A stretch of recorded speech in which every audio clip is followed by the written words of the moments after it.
श्री कृष्ण चरितामृतम भाग 29। मनसुख, जब इसे खीर न मिली। पंच रस है भक्ति के, शांत, दास्य, सख्य, वात्सल्य और मधुर। ब्रिज में इन दिनों पंच रसों की नदी बह चली है, और जिसे अवगाहन करना हो वो आ जाए, डूबने वालों को इसका आनंद है। कल मैंने एक सपना देखा। मैं दिव्य गोलोक धाम में हूँ। मैंने आदत अनुसार अपनी आंखें बंद कर ली और ध्यान करने लगा। गोलोक में ऐसे ध्यान कौन करता है? एक प्यारी सी हंसी गूंजी मेरे कानों में। मैंने आंखें खोली तो सामने एक ब्रजवासी बालक खड़ा है। माथे में चंदन भी बस पोत लिया है माथे में। गले में माला है तुलसी की, कितनी लरे है माला की कहना मुश्किल है। पीली बगलबंदी है, और नीचे धोती भी शायद पीली ही थी। गौर वर्ण, सुंदर उन्नत भाल, मुस्कुराता मुखमंडल, निर्भय खड़ा था वो ब्रजवासी बालक। क्यों ऐसे ध्यान करने में तुम्हें कोई दिक्कत? मैंने भी पूछ लिया। नहीं, मुझे क्या दिक्कत है। मैं तो इसलिए कह रहा था कि जब प्रत्यक्ष इस गोलोक में अपना कन्हैया जहाँ तहाँ डोले हैं, वहाँ खुली आंखों से न देखकर आंखें बंद करने का औचित्य क्या? वो ये कहकर फिर हंसा। पर तुम? मैंने उससे पूछा। मैं तो कन्हैया का सखा हूँ मनसुख। ये कहकर वो तो जाने लगा, मैं उसके पीछे। ये है मनसुख, सख्यरस के आचार्य। इनकी चरण धूल तो ले लूं। मैं जैसी ही आगे बढ़ता कि मेरी नींद खुल गई थी। सुबह के 4 बज रहे थे। मैं सोचता रहा मनसुख सखा के बारे में। हाँ, मेरे मन में उनकी छवि भी गहरे बस गई है। वो मनसुख, एक अलहड़ सखा। ये महल गिर जाए और सब दब जाए। ये महल की छत गिर जाए और सब इसके नीचे दब जाए। मनसुख आज यही कह रहा है, और सबको सुना सुना कर कह रहा है। वो कह ही इसलिए रहा है कि लोग उसकी सुने। हट! कैसा ब्राह्मण बालक है तू?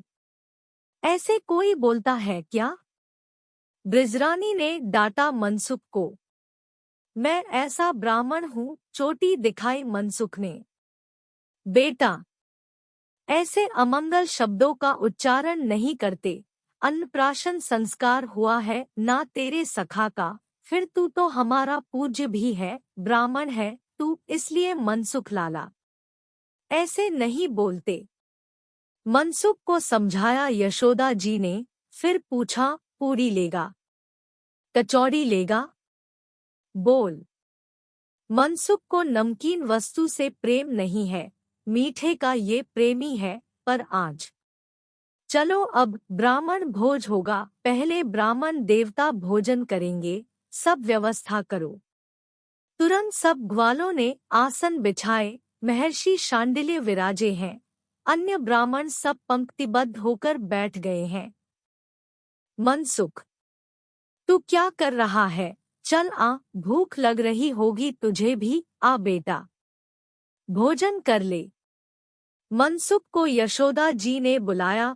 वो तो बस उछलते हुए आ गया। मैं कहाँ बैठूं? सोचने लगा, फिर बोला, मामा, मैं तुम्हारे पास बैठ जाऊं? महर्षि शांडिल्य हंसे। हाँ हाँ, मेरे पास ही बैठो। हाँ, मैं तो अपने मामा के पास बैठूंगा। सबको प्रिय लगता है ये मनसुख। शायद ही सृष्टि में कोई ऐसा हो जिसे ये अलहड़ कृष्ण सखा प्रिय न हो। पत्तल दी गई। मनसुख आज बहुत आनंदित है। मेरे सखा का अन्नप्राशन हुआ है। मैं भी उसकी तरह आज खीर खाऊंगा, सबसे कह रहा है वो। पत्तल में पूरी दी गई। पूरी को देखकर मनसुख कोई खास प्रसन्न नहीं हुआ था। कचौड़ी, ये तो इसे प्रिय है ही नहीं।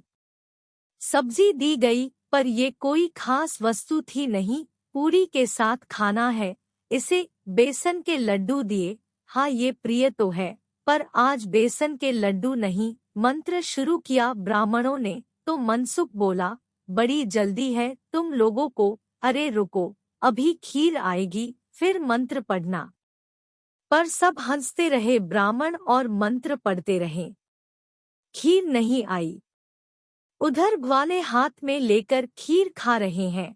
मनसुख देख रहा है और हद ये हो गई कि कई ग्वाल बाल तो मनसुख को दिखा दिखा कर खीर खा रहे थे और नाच रहे थे। मनसुख, शुरू करो, सब खा रहे हैं देखो, बृजरानी ने कहा। मनसुख ने नाक भौं सिकोड़ कर इधर उधर अपने ब्राह्मणों को देखा। ये लोग पूरी ही खाए जा रहे हैं, कचौड़ी भी। अरे खीर तो मांगो, खीर के बिना क्या खा रहे हो? मनसुख ने धीरे से कहा था, पर बृजरानी ने सुन लिया और बोली, खीर तो कच्चे में आता है। हम गोपों के हाथ का कच्चा भोजन तुम ब्राह्मण कैसे करोगे? अब मनसुख के सब समझ में आई थी कि खीर उसे क्यों नहीं दी गई है। सब तो खा रहे हैं खीर। झुंझला उठा था मनसुख। वो सब ग्वाले हैं, पर तुम तो ब्राह्मण हो। बृजरानी ने फिर कह दिया, खाओ खाओ। ज्यादा नहीं बोलते खाते समय महर्षि शांडिल्य ने भी टोक दिया। बिना कुछ बोले मनसुख ने धरती में देखना शुरू किया, फिर महल के छत की ओर देखते हुए बोला, महल की छत गिर जाए, महल गिर जाए, महल की छत गिर जाए। ये क्या बोल रहा है तू? राम राम बोल मनसुख, ऐसे वाक्य नहीं बोलते, बृजरानी ने समझाया। तभी हंसते हुए बृजराज आगे, मनसुख, एक बात बता, अगर छत गिर गई तो तू बच जाएगा? मनसुख ने तुरंत जवाब दिया, हाँ, मैं बच जाऊंगा। कैसे? बृजराज ने मुस्कुराते हुए पूछा। जैसे मैं खीर से बच गया, मनसुख का उत्तर था। बृजराज बहुत हंसे, बृजरानी भी हंस रही थी, गोप वृंद सब ठहाके लगाने लगे थे। देखो मनसुख, तुम ब्राह्मण हो और खीर कच्ची रसोई में आती है। ब्राह्मण को हम अपने हाथों की कच्ची रसोई नहीं दे सकते ना। मनसुख ने तुरंत अपने कंधे में हाथ रखा और जनेऊ को दिखाते हुए कहा, मैं इसे निकाल दूं तब तो मैं ब्राह्मण नहीं रहूंगा।